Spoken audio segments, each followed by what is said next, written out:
समस्तीपुर। केंद्रीय गृह राज्य मंत्री सह उज्जियारपुर सांसद नित्यानंद राय को अपने संसदीय क्षेत्र मोहनपुर प्रखंड के रसलपुर स्थित हरदासपुर भेड़ा घाट का निरीक्षण करने जाने के दौरान ताराध मोहन के पास भारी विरोध का सामना करना पड़ा, जहां शनिवार को युवाओं की टोली ने नित्यानंद राय का विरोध करते हुए नित्यानंद राय मुर्दाबाद और नित्यानंद राय गो बैक का जमकर नारा लगाया, जिसके बाद नित्यानंद राय के सुरक्षा गार्डों ने विरोध कर रहे युवाओं को समझा बुझाकर साइड कराने का प्रयास किया।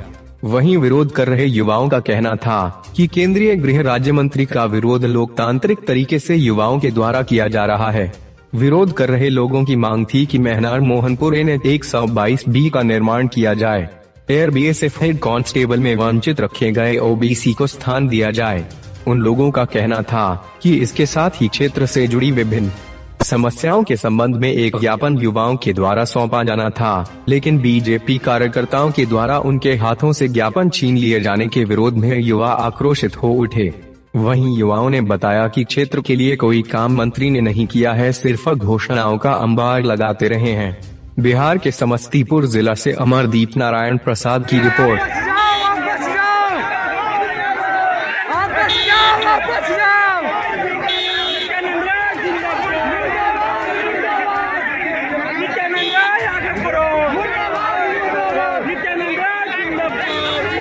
से निकलकर पानी में चला गया किसी तरह से, और उस दिन उसकी मौत हो गई, उसके साथ ही कई लोगों की मौत हुई है। यहाँ के बाद अभी हमारे पार्टी के कार्यकर्ता खानपुर में जिनका गांव है, उनकी जो हत्या हो गई, हम उनके पास जाएंगे और सुबह शहजादा चौड़ का भी हम सर्वेक्षण करेंगे। कृषि प्रधान जिला है यह, और इस जिले में कृषि की प्रधानता को देखते हुए माननीय नरेंद्र मोदी जी की सरकार ने पूसा कृषि विद्यालय को विश्वविद्यालय बनाने का काम किया है, जिसका लाभ यहाँ के किसानों को मिल रहा है। और जो फसलों का या घरों का जो इस बाढ़ के कारण नष्ट हुआ है, आज जिला प्रशासन के अधिकारियों के साथ, प्रखंड के और अनुमंडल के अधिकारियों के साथ बैठक हुई है। रिपोर्ट उसकी तैयार की जा रही है, और सारे वैसे क्षेत्र जहां नदी का पानी का प्रभाव पड़ा है, जो गांव डूबे हैं, जहां की फसलें डूबी हैं, वहां बाढ़ क्षेत्र घोषित होकर शीघ्र ही उनको सहायता प्रदान किया जाए। आज इस पर विस्तृत बैठक भी हो गई है, और उसका रिपोर्ट कल, जो पहले भी मैंने 5 करोड़ रुपया था उस 5 चौड़ों की जल निकासी के लिए, जिसका DPR बन गया था, और फिर बाद में 2 करोड़ रुपया दिए।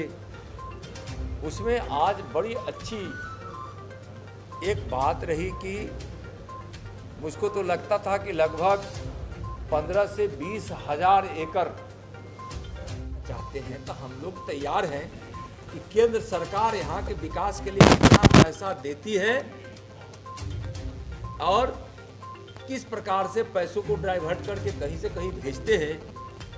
और केंद्र हमेशा सहयोग की रवैये से आज भी है, और केंद्र किसी का हक नहीं मारती है। केंद्र के सामने सिर्फ राज्य और कोई राजनीतिक पार्टी और सत्ता किसकी नहीं है। माननीय प्रधानमंत्री जी के दृष्टिकोण में 130 करोड़ देशवासी हुए हैं, चाहे वह बिहार का हो, चाहे पूरब का हो, चाहे पश्चिम का हो, चाहे समुद्र का के किनारे का हो, चाहे हिमालय का हो, किसी खेत खलिहान का हो, चाहे किसी शहर का हो, चाहे दक्षिण का हो, चाहे उत्तर का हो, एक भाव से 130 करोड़ देशवासियों के लिए काम हो रहा है। और सब कहीं न कहीं यह बिहार की सरकार के विकास के प्रति उदासीन रवैये की बोल है। ये सब हिसाब ले और हिसाब दे। मैं तो कहता हूं कि जिस जगह कहे जिस चौराहे पे कहे मैं माननीय प्रधानमंत्री जी के प्रेरणा नेतृत्व में काम करने वाला हूं, अमित शाह जी के माननीय गृह मंत्री के सानिध्य में काम करता हूं। बिहार सरकार जहां हिसाब ले केंद्र का, बिहार सरकार देगी और बिहार सरकार आपसे हिसाब लेगी। जहां करना हिसाब ले ले और हिसाब दे दे। 1000 करोड़ मनरेगा का मटेरियल भेजा गया, बताया भैया 2 किस्त की राशि अभी ना मुख्यमंत्री जी बोले कि बिहार में आया था, उन्होंने लौटा दी, बहाना कर रहे हैं। वो तो बोले कि बिहार को कुछ नहीं मिला। हमारे नितिन नवीन जी पूर्व पथ निर्माण मंत्री हिसाब दे दिए कि 1.5 लाख करोड़ का आया है। हमारे सम्राट भाई जी हिसाब देंगे, सब विभाग के लोग हिसाब देगा, हिसाब हम लोग करेंगे भी। मालूम है बिहार सरकार को जो केंद्र पैसा देता है वह इनके बजट का लगभग 40 से 45% लगभग 70 नहीं सब योजना ये जो देता है सो 40 से 42% जो हम सीधा देते हैं, और जो हम विकास के विभिन्न मदों से देते हैं वह जब हम हिसाब करेंगे तो सम्राट जी बोले ना 70% कम से कम है। 30% दे के अपना वो हकदारी जो जमा रहे हैं, उनको पता है कि बॉर्डर का कितना रोड बन रहा है, अस्पताल को कितना पैसा जा रहा है, पंचायती राज व्यवस्था को सुदृढ़ करने के लिए कितना, यानी 1000